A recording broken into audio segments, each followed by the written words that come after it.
ಈ ಸಲಿನ ಎಸ್ಎಸ್ಎಲ್ಸಿ ಪರೀಕ್ಷೆಯಲ್ಲಿ ಹಿಂದಿ ಸೇರಿದಂತೆ ತೃತೀಯ ಭಾಷಾ ವಿಷಯಗಳಿಗೆ ಗ್ರೇಡ್ ಬದಲು ಅಂಕಗಳನ್ನು ನೀಡಬೇಕು ಎಂಬ ಹೈಕೋರ್ಟ್ ಆದೇಶದ ಹಿನ್ನೆಲೆಯಲ್ಲಿ ರಾಜ್ಯ ಸರ್ಕಾರ ಸಲ್ಲಿಸಿದ್ದ ಮರುಪರಿಶೀಲನಾ ಅರ್ಜಿಯನ್ನು ಹೈಕೋರ್ಟ್ ಇತ್ಯರ್ಥಪಡಿಸಿದೆ. ಜೊತೆಗೆ ಪ್ರಸಕ್ತ 2025-26ನೇ ಸಾಲಿಗೆ ಹಿಂದಿ ಭಾಷೆಗೆ ಗ್ರೇಡ್ ಬದಲಾಗಿ ಅಂಕಗಳನ್ನು ನೀಡಲೇಬೇಕು ಎಂದು ಸ್ಪಷ್ಟ ಸೂಚನೆ ನೀಡಿದೆ. ಮಾತ್ರವಲ್ಲ, ಸರ್ಕಾರದ ನಿರ್ಧಾರಕ್ಕೆ ಚಾಟಿ ಬೀಸಿದೆ. ಎಸ್ಎಸ್ಎಲ್ಸಿ ಪರೀಕ್ಷೆ ನಡೆಯುತ್ತಿದ್ದ ಸಂದರ್ಭದಲ್ಲೇ ತೃತೀಯ ಭಾಷೆ ಹಾಗೂ ಎನ್ಎಸ್ಕ್ಯೂಎಫ್ ವಿಷಯಗಳಿಗೆ ಅಂಕಗಳ ಬದಲು ಗ್ರೇಡ್ ನೀಡಲಾಗುವುದು ಎಂದು ಶಾಲಾ ಶಿಕ್ಷಣ ಸಚಿವ ಮಧು ಬಂಗಾರಪ್ಪ ಘೋಷಿಸಿದ್ದಾರೆ. ಈ ಕ್ರಮವನ್ನು ಪ್ರಶ್ನಿಸಿ ಚಿಕ್ಕಮಗಳೂರಿನ ಸಹನಾ ಆರ್ ನಾಯಕ್ ಹಾಗೂ ಉಡುಪಿಯ ಅನುಷಾ ಮತ್ತು ಸುದೀಕ್ಷಾ ಹೈಕೋರ್ಟ್ಗೆ ತಕರಾರು ಅರ್ಜಿ ಸಲ್ಲಿಸಿದ್ದರು.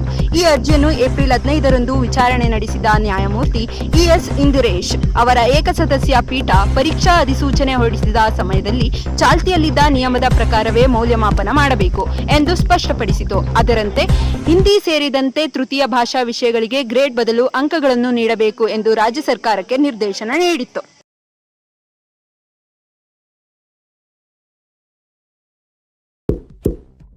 ಇಂತಹ ಇನ್ನಷ್ಟು ವಿಡಿಯೋಗಳಿಗಾಗಿ ಲೈಕ್ ಮಾಡಿ, ಫಾಲೋ ಮಾಡಿ, ಶೇರ್ ಮಾಡಿ.